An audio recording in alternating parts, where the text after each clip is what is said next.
Salut tout le monde, bienvenue pour une nouvelle vidéo sur Gothic Sailing. Tell me pretty lies, look me in the face, tell me that you love me, even if it's fake. Aujourd'hui, je vais vous raconter l'histoire d'un marin hors norme, excellent partout, sauveur populaire et pionnier du Vendée Globe, Loïc Perron. De sa 26e place sur la Mini Transat 1979 à son historique record sur le Trophée Jules Verne, en passant par l'ultra populaire sauvetage de Philippe Poupon ou encore son épopée avec le Team Gitana, vous saurez tout dans cette vidéo. Si mon contenu vous plaît, n'hésitez pas à vous abonner, à liker, à partager et à venir me suivre sur ma page Facebook, dont le lien sera en description. A noter aussi qu'il n'y aura pas de vidéo la semaine prochaine car je me trouverai dans l'incapacité de vous en produire une. Et sur ce, on y va pour la vidéo. Tout d'abord, le point actu, comme d'habitude, et cette semaine on va parler d'Ultime. Et oui, car deux nouveaux maxi trimarans ont touché l'eau ces dernières semaines. Pour le premier, c'était il y a 2 semaines en la personne du nouvel Ultime actuel Ultime 3. En effet, Yves Le Blévec, son skipper, pourra disposer d'un nouveau joujou, qui n'est pas si nouveau que ça d'ailleurs, car c'est l'Ultime groupe massif qu'avait reçu François Gabard en 2015. Une 40 de la ligne. Ok, j'accélère.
Avec une présentation un peu comme dans les films d'action, l'Ultime Actuel 3 pourra rivaliser avec Banque Populaire 11, le nouveau maxi d'Armel Lecléache, sorti du chantier le 28 avril. 2 ans plus tard, il touche à l'eau, avait titré Ouest France ce jour-là en page sport. Le bateau reprend donc l'activité ultime de Banque Populaire, qui a déjà pu compter sur les soutiens des supporters de Clarisse Kremer, autrice d'un exploit sur le Vendée Globe en battant le record d'Hélène MacArthur et devenant ainsi la femme la plus rapide du monde. Le précédent maxi, Banque Populaire 9, avait chaviré sur la route du Rhum 2018. Le bateau avait sombré et le skipper manquait de perdre la vie. A noter aussi que dans le monde du monocoque, on sait désormais à quoi ressemble Bureau Vallée 3, le nouveau navire de Louis Burton. Le bateau, racheté à Armel Tripon, est plutôt joli au niveau de la décoration. Hâte de le voir sur l'eau désormais. Allez, c'est parti, on rentre dans le vif du sujet. Loïc Perron est né à Nantes le 1er décembre 1959. Frère cadet de Bruno Perron, lui aussi légende du multicoque, triple vainqueur du Trophée Jules Verne en 6 participations, et aîné de Stéphane Perron, documentaliste et lui aussi navigateur de planche à voile. Son père est Hervé Perron, ancien capitaine de la marine marchande. Il fut capitaine de super pétrolier. Il est le neveu de Jean-Yves Terlin, autre légende de la voile française. Marié, il transmet rapidement le virus de la mer à ses 5 enfants, 3 garçons et 2 filles. Le déclic pour le sailing apparaît à 12 ans, lorsque le petit Loïc assiste à la mise à l'eau du voilier de son oncle, vendredi 13, qu'il barrera lors de la transat anglaise. Loïc Perron a appris la voile avec ses 2 frères au club nautique CBPP du Pouliguen, port dans lequel il rejoint son lycée Grand Air de la Baule en traversant la baie à la voile depuis le Pouliguen. Élève au collège Saint-François-Xavier de Nantes, il échoue au baccalauréat.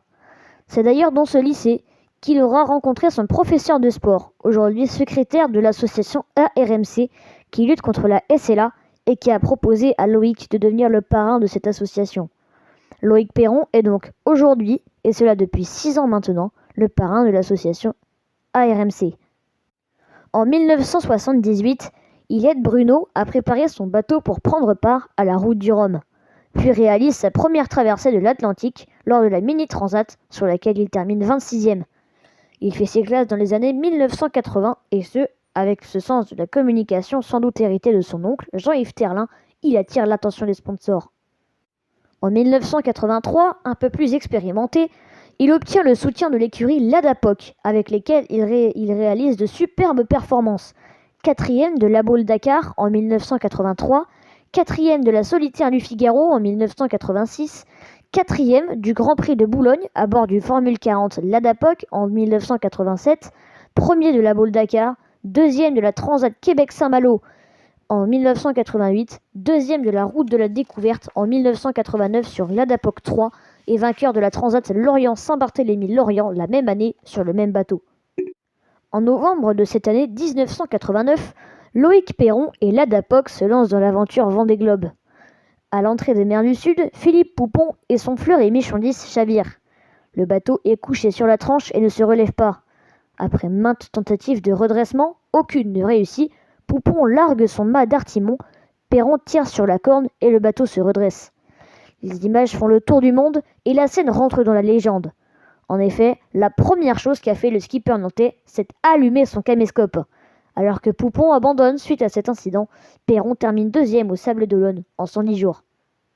En 1992, Monsieur Multicoque, c'est son surnom, reprend le départ du Vendée Globe mais a changé de sponsor. En effet, ce n'est plus Ladapoc, mais Fujicolor qui sponsorise son navire. Mais une avarie irréparable survient quelques jours après le départ.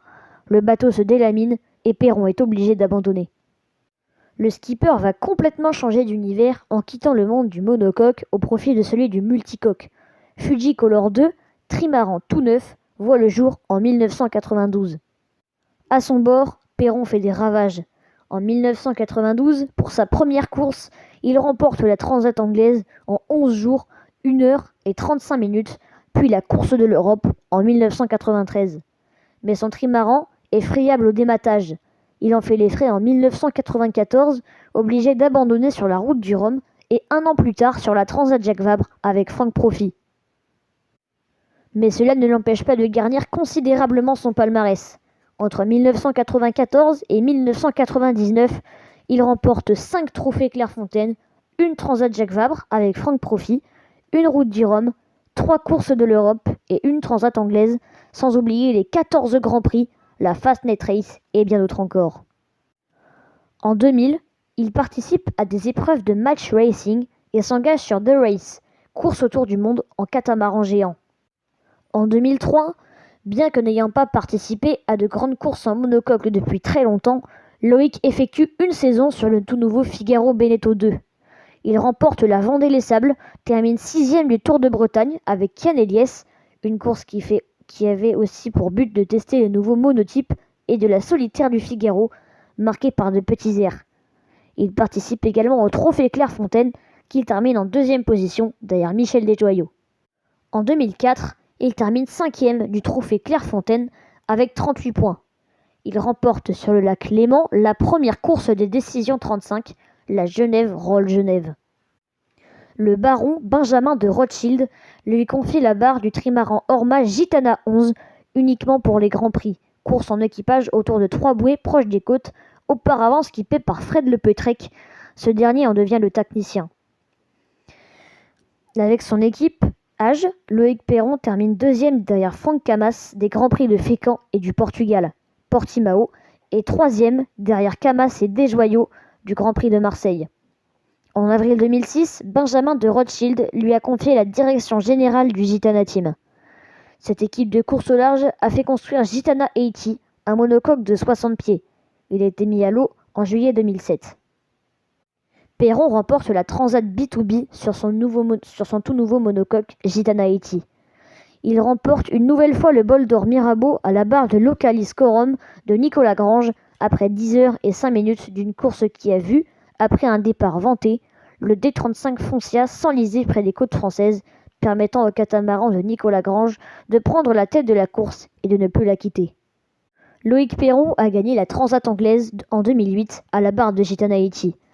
Le 9 novembre 2008, il prend part au départ du Vendée Globe à la barre de ce même bateau. Après avoir été en tête pendant 16 jours de course lors de la descente de l'Atlantique, Loïc Perron démate le 10 décembre. Il se trouvait alors en 3e position, à 15,8 milles du leader Sébastien Josse. Il quitte l'équipe après la vente de 160 pieds en février. Bonjour tout le monde, j'ai pas une très bonne nouvelle à vous annoncer. Regardez derrière moi, il n'y a plus de mât. Je viens de démater à l'instant, brutalement, sans raison apparente, donc on va aller voir un petit peu les dégâts avant que je libère le mât. C'était hier, quelques minutes après le dématage de Gitana 80. Loïc Perron découvre l'étendue des dégâts. Bateau décapité, mât abattu, gisant dans l'eau, Loïc est comme un oiseau sans ailes. Il y a 2 jours encore, il virevoltait dans les airs. Perché en haut de son mât, Loïc nous chantait sa petite musique en nous faisant vivre son train-train quotidien. Bonjour, là me voilà en tête de mât mes enfants. En haut de Gitana 80. L'ascension est pas facile, mais on n'est pas loin, regardez. Je suis tout près, là. Et voilà la cause des problèmes. Le petit bout de ficelle qui est cassé juste là. C'est joli vidéo, hein. Voilà le gros démonstrateur. Aujourd'hui redescendu sur Terre, le problème pour Perron est de rallier, semble-t-il, l'Australie. L'impression que c'est l'Odyssée, Ulysse de retour. Une sacrée odyssée pour Ulysse, 3000 milles à parcourir sous gréement de fortune. 2009. Sans sponsor, Perron continue de naviguer sur le D35 Ocalis Corum et prend la barre d'un Extreme 40 Omanaïs, Oman Sail Renaissance, avec lequel il termine 3e de l'Isher Cup. En 2009, il rejoint l'équipe Alinghi et devient l'un des premiers barreurs d'Alinghi 5. En 2010, il participe à la Coupe de l'America comme co-barreur au sein du team Alinghi, battu par le challenger américain BMW Oracle Racing. Il est également le skipper de l'Extreme 40 Oman Sail Mazira, avec lequel il termine 4e des Extreme Sailing Series. Il enchaîne sur une victoire dans la Barcelona World Race aux côtés de Jean-Pierre Dick sur l'IMOCA Virbac-Paprec, en battant par la même occasion le record de distance en 24 heures en monocoque avec 506,33 000 barins. Il est détenteur du record depuis le 22 janvier 2011 avec le skipper principal du bateau Virbac-Paprec 3. C'était la semaine dernière, Loïc Perron et Jean-Pierre Dick retrouvaient Barcelone 93 jours après leur départ, premier de cette grande aventure en double tour du monde sur la Barcelona World Race. Mais son surnom de Monsieur Multicoque prend une ampleur très importante en 2011. En effet, Pascal Bidégory a quitté le team Banque Populaire et laissé Maxi Banque Populaire 5 orphelin. C'est alors que Loïc prend les rênes du trimaran avec comme objectif le trophée Jules Verne.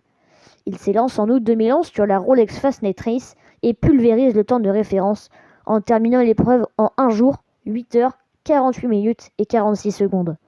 Alors que le trimaran prend le départ du Jules Verne le 22 novembre 2011, Perron et ses hommes battent le temps de référence Ouessant-Équateur en 45 jours, 13 heures et 42 minutes, jusque-là détenu par l'équipage de Franck Camas et son trimaran Groupama 3 de 3 heures. Le skipper bat par la même occasion le record Ouessant Bonne Espérance en 11 jours, 21 heures et 48 minutes et remporte le trophée Jules Verne en 45 jours, 13 heures, 42 minutes et 53 secondes. Record qui tiendra jusqu'en 2017, battu de 5 jours par Francis Joyon sur Idexport. 45 jours, 13 heures, 42 minutes et 53 secondes, voici le temps d'un nouveau record, celui tout autour du monde, le trophée Jules Verne. Loïc Perron et ses 13 membres d'équipage ont coupé la ligne d'arrivée au large de Ouessant vendredi 6 janvier, peu après 23 heures. Ils améliorent ainsi de près de 2 jours et 17 heures le précédent record jusqu'alors détenu par Franck Hamas sur Groupama 3 en mars 2010. Le trimaran de 40 mètres a parcouru 29 2000 à la vitesse hallucinante de 26 nœuds 51, malgré des coups de frein significatifs dans leur progression et une route qu'il a fallu rallonger pour trouver la meilleure allure. Retour sur l'arrivée. Dernier empannage de 50 boulots pour en arriver là. Cette belle équipe qui nous a permis à nous les navigants vraiment de se faire plaisir pendant 45 jours. Et ça, c'est un privilège. Ça fait plaisir. Ça fait plaisir de le revoir, le fameux phare. Ça fait 45 jours qu'on attend ça.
« 45 jours de belle aventure, certes, de vrai partage, avec des jeunes garçons, pour la moitié de l'équipage qui n'avait jamais fait le tour du monde, ça c'est sympa.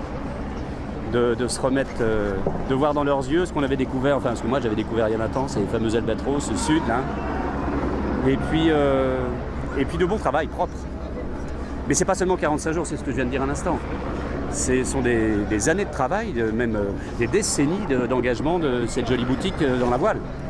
On est allé très vite en rallongeant la route parce que la météo n'a pas toujours été forcément a été relativement bonne sur certaines parties du parcours et assez mauvaise sur d'autres.